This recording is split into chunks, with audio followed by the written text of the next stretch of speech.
So what I want to speak about tonight is this. What is it that the pro-life movement should be doing now that we live in a post-Roe v. Wade America? We've been working towards this moment for 50 years, but what do we do now? This is an exceptional moment, of course. It's one worth celebrating.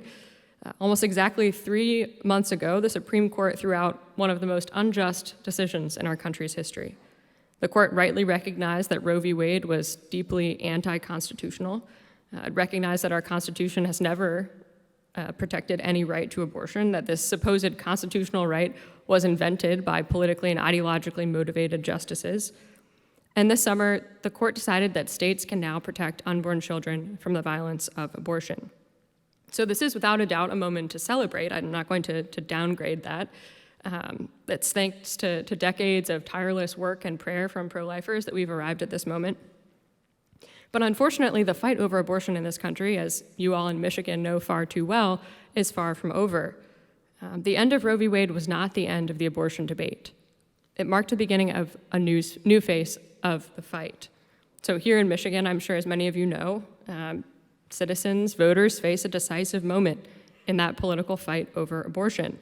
This ballot measure, Proposition 3, would create a fundamental right to abortion, and supporters are calling it the Roe v. Wade of Michigan, right, claiming it would put in place the status quo that we had under Roe. But in fact, it would actually allow abortion for almost any reason up until the moment of birth, a truly extreme policy. And this is one that most Americans deeply disagree with. Even most people who describe themselves as Democrats deeply disagree with such a policy. The amendment, if this amendment were passed, it would wipe out every pro-life law currently on the books here in Michigan. It would erase bans on partial birth abortion. It would erase laws requiring parental consent or even just parental notification for young girls seeking abortions. It would erase the 24-hour period requirement for women considering an abortion. It would erase health and safety standards that require abortion clinics to meet certain rules or inspections in order to be able to stay open. And it would erase a ban on taxpayer funding of abortion. This is not a Roe v. Wade status quo. This would make Michigan the most pro-abortion state in the country by far. It would turn Michigan into a haven for abortion on demand for any reason, funded by the taxpayer with no sensible limitations whatsoever. And so in other words, here in Michigan in particular, but across the country, we find ourselves at a crucial moment. And I think it's a time for pro-lifers to realize winning Roe v. Wade does not mean, or winning that Roe v. Wade being overturned does not mean we can become complacent. So tonight what I want to do is share some thoughts with you about the abortion debate that I hope will help you think through what it means to be pro-life in a post-Roe country, especially as probably many of you are thinking through what your role is in this fight. So let me start by saying this. I think ending abortion in our country is going to require building a pro-life society. Abortion is a grave moral evil, of course, but we can't unseat evil merely by naming it and exposing it and attacking it. We have to have something to say about the good. We have to be able to explain that abortion is wrong because life is good. This is something that I wrote about in my new book that's been mentioned here tonight. It's called Tearing Us Apart: How Abortion Harms Everything and Solves Nothing, and I co-wrote it with my friend Ryan Anderson. Now, the title might sound a little bit inflammatory or overstated, but I think it contains a really important truth. 50 years ago, advocates of legal abortion pitched abortion as a problem solver. They said abortion would be good for our country, that it would be good for all of us, and especially for women.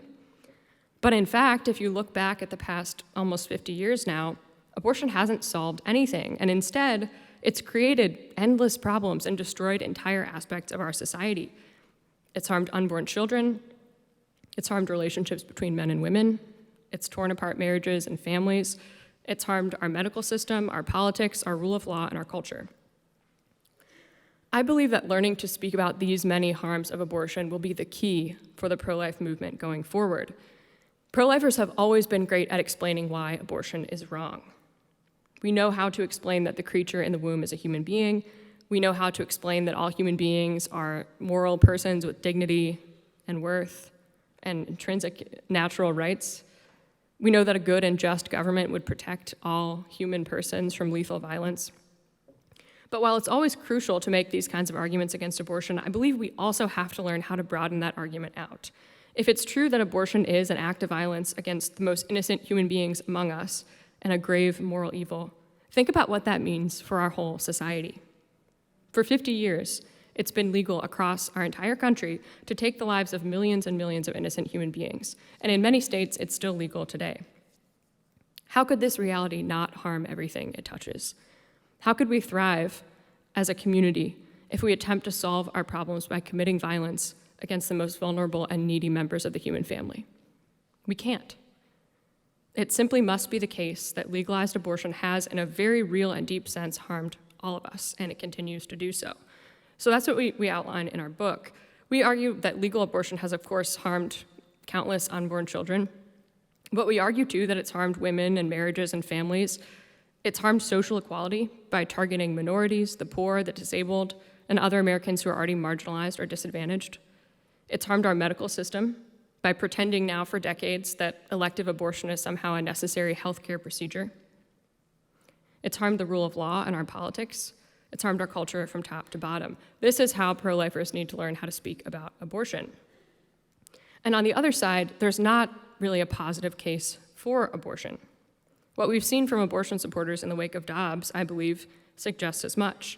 It's been more than 3 months now since the ruling came down, and I spend a lot of time covering this issue, and I have yet to see anyone on the other side make a coherent case for why they believe their preferred abortion policy is a good thing for our country. They lost a major Supreme Court case, right? They lost the status quo they've had in place for 50 years. But in the wake of that loss, they're not even bothering to make any substantive argument that unlimited abortion through all 9 months of pregnancy for any reason, which is what they want, is a good policy, right? Here in Michigan, I don't see anyone arguing that that's a good policy. Instead, they're trying to pretend that what they're putting on the ballot and putting into the Constitution is something different. They're trying to argue that's not what it does, but it is, right? I think that silence, that deception is telling. Instead, all across the country, they've tried to put the pro-life movement on defense. They've tried to claim that pro-life laws will make it impossible for women to get necessary health care in complicated medical situations. Now, in reality, that's simply not the case, right? A couple months ago now, I had heard this claim enough times, and I decided, look, I'm just going to go look at every pro-life law and see if that's true. Because if it's true, I am opposed to that. As a pro-life person, I believe that women should be able to get necessary medical emergency health care at any time, right? So if there's a pro-life law that makes that impossible, I want to know about it. I went and read the text of every relevant law. None of them make it impossible for women to get necessary health care in a medical emergency. They all have explicit exceptions written into them. They all define abortion clearly. There's some kind of language in all of them that makes it clear that there are two people here, a mother and a child, and doctors have to work to save both of them. So if pro-life laws don't prohibit giving necessary health care to women, why is this what we're hearing? All they prohibit is directly and intentionally killing the unborn child. They prohibit abortion. And I think it's precisely because the other side doesn't want to make the positive case for abortion that they've been working so hard to mischaracterize pro-life laws. So what does that mean for us as pro-lifers? I think for one thing, it means we're correct to say that abortion is bad, right? That it's not a solution. Not even its most vocal advocates, apparently, want to defend it on its own terms. So instead, let's think about what it is they do argue. Most of the time when I try to engage with the other side, and I do so sincerely, trying to hear their best arguments, what I hear is women need this, right? Women need abortion. So what I want to suggest tonight is that for pro-lifers, this is the fundamental argument we need to learn how to reject. We know how to make the case that abortion ends an innocent human life. We know how to explain that the unborn child has moral worth. We know how to explain why it's not good enough to say that every woman can decide for herself or that the government should just stay out of it. But we need to learn how to explain that abortion is bad for women too.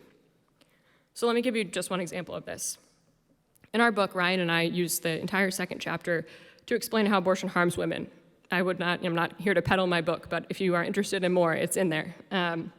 But one of the major points we make in that chapter is that many women suffer after choosing to have an abortion. Now, this isn't true for all women, but it's true of more women than we hear about.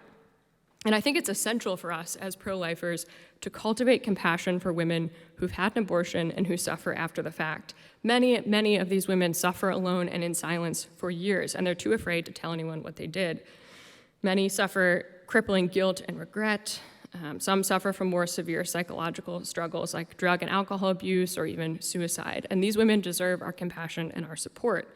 Sadly, in my experience from what I've seen, supporters of abortion typically ignore these women's stories, or they even outright attack them when they choose to share the fact that they've suffered after having an abortion.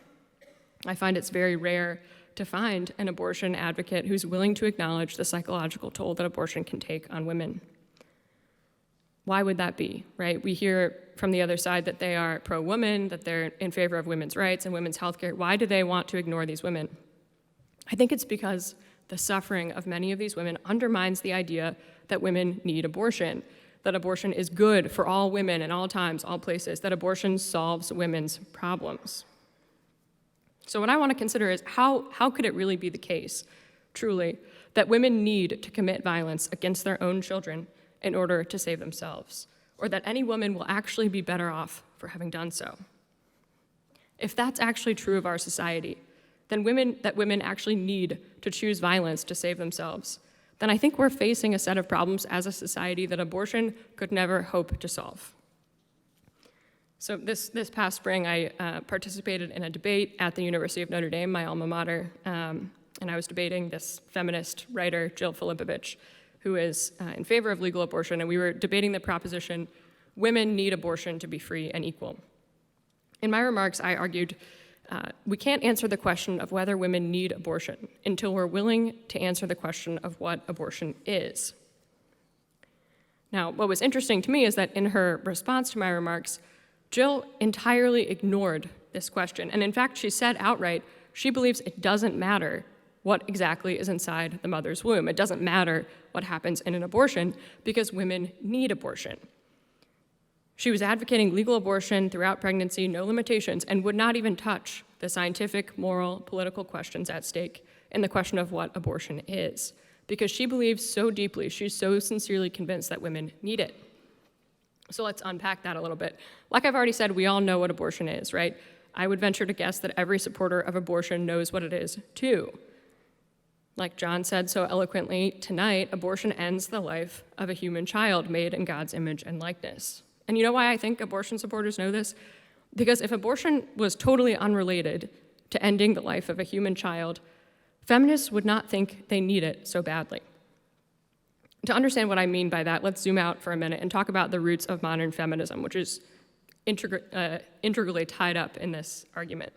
Women's rights advocates in the early 20th century were 201 opposed to abortion. They argued that abortion was immoral because it killed the unborn child, yes, but they also argued that abortion was bad for women. They said that abortion placed the responsibilities of pregnancy and childbearing and child-rearing even more on a woman's shoulders than they already are, rather than requiring men in society to do more to support mothers and children. In other words, they thought abortion was an easy way out for a society already inclined to place burdens on women. But unfortunately, the feminist perspective changed around the time of the sexual revolution. Our society began to prize consequence-free sex as an essential element of human flourishing, as a necessary aspect of human flourishing. And around this time, the second wave feminists came along and they became committed to this belief, to the idea that true liberation requires consequence-free sex. And so because they bought into this idea, they began to argue that there is something deficient or even oppressive about women's bodies, because women's bodies make this goal impossible. Think about it this way. It's a simple fact that sex can lead to pregnancy, and it's a simple fact that women can get pregnant and men can't.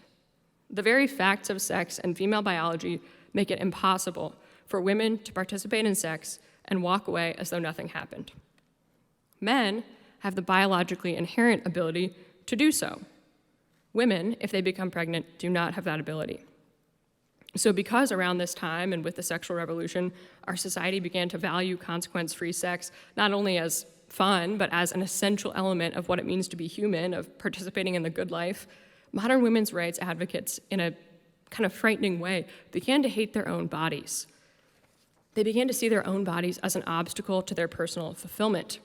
They began to see their bodies as a roadblock to being on equal footing with men.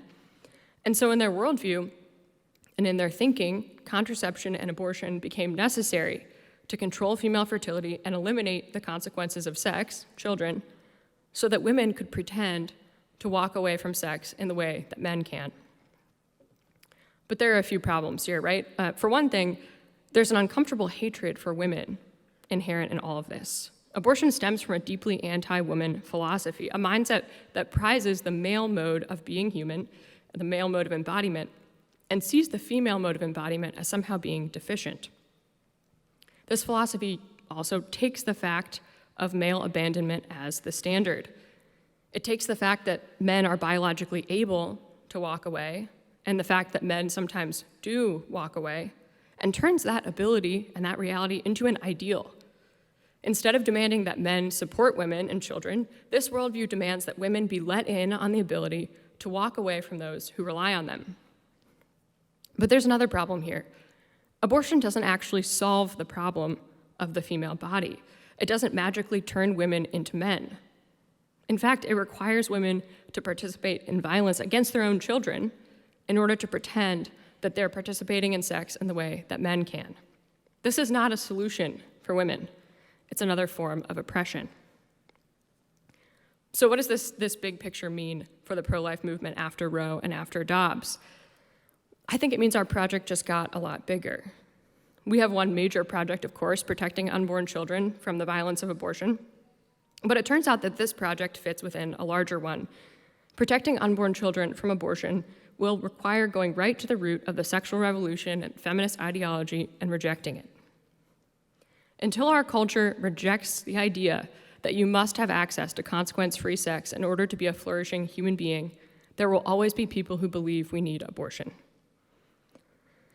I'm sure anyone here who's active on social media will remember what it looked like in the days and weeks after Roe v. Wade was overturned.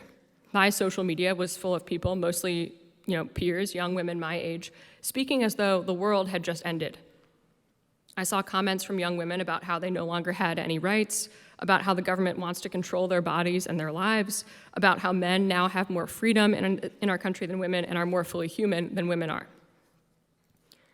I've spent a lot of time thinking about these comments, and the talk I'm giving to you tonight stemmed from the thought that I've put into this topic, because I think this is a deeply troubling worldview, but it's clearly very sincerely held and deeply felt by these women.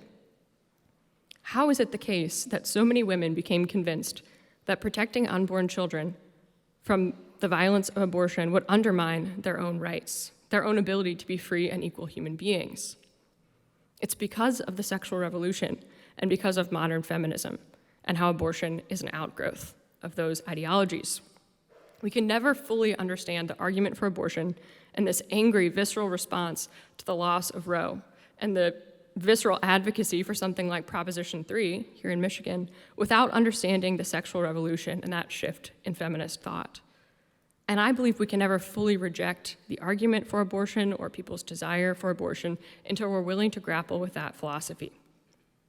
Women only believe they need abortion in a society that prizes sex with no consequences, in a society that has decided that the female body is deficient and that pregnancy and childbearing are an unwelcome burden for both men and women.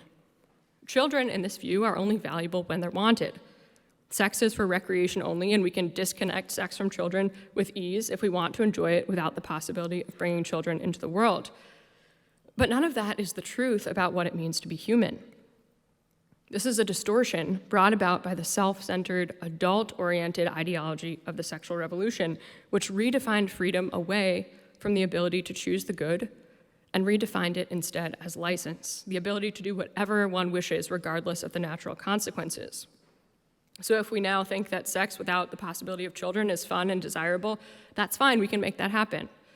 If two independent adults want to have sex and never see each other again, we can make that happen. And if those two adults happen to bring a child into the world and don't want to give birth to that child or care for that child, we can make it happen.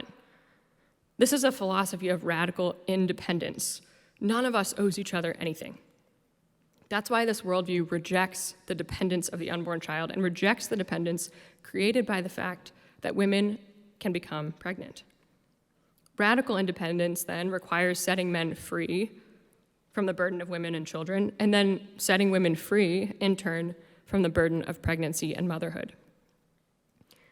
But in reality, the idea that we could ever participate in sex with no strings attached was always a fiction.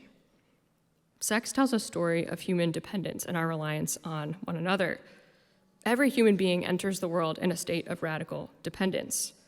We're dependent on our mother and father to bring our life into being in the first place. As an embryo and as a fetus, we depend on our mother to carry us in her womb and give birth to us. And although we grow into self-sufficiency and we use our God-given freedom to strive to provide for ourselves, the truth is we all carry some form of dependence with us throughout our entire life. As newborns and children, we depend on others to feed and clothe and house us. And even as adults, each of us depends on others in various ways, right? We depend on someone to keep the water running and the lights on.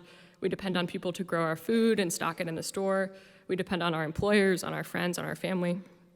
Being human is to be dependent ultimately and inherently on God, who created and sustains us, and who's calling us to spend eternity with him. So the world in which abortion somehow succeeds in propping up a landscape of uncommitted and consequence-free sex is a fictitious world. It's a world that can never exist simply because of the unshakable reality of human nature. It was never possible for human beings to live fulfilled as entirely independent creatures. It's not how we were made. We're not able to follow our whims without experiencing brokenness and suffering. Just look around at the world created by the sexual revolution and tell me if that's what you see. I don't see a lot of freedom and fulfillment, but I do see a lot of brokenness and pain. So let me take that thought I shared just a minute ago and turn it around into something positive. I said, until our culture rejects the belief that you must have access to consequence-free sex in order to be a fulfilled and flourishing human being, people will always believe women need abortion. Okay. Here's another way of saying that same thing. If our culture embraces the reality of human interdependence, if our culture embraces the fact that sex tells a story of love and not license, people will begin to see that women do not need abortion. Let me give you two practical examples of what I mean. First, studies and statistics suggest that women who seek abortions, most women who seek abortions, do so because they're not supported by the father of their child. And second, we know that only a small percentage of unborn children killed by abortion are conceived in the context of marriage. Both of these statistics tell us something important. Building strong commitments between husbands and wives who are committed to each other and then committed to raising their children is the strongest possible way to protect a pro-life society. So where does that leave us as people who have a role to play in building this pro-life future? I think it means we have to learn how to talk about abortion not only as violence against the unborn child, but as one major problem that stems from a bigger false anthropology. We have a responsibility to learn how to explain that women don't need abortion, and in fact, that abortion harms women. We have to make the case that abortion harms all of us. We have to make the case that the sexual revolution has created a giant lie, the lie that human beings can freely use and destroy one another if it brings us momentary pleasure. But more than that, we have to build a positive case for a truthful anthropology that recognizes the realities of human nature and interdependence.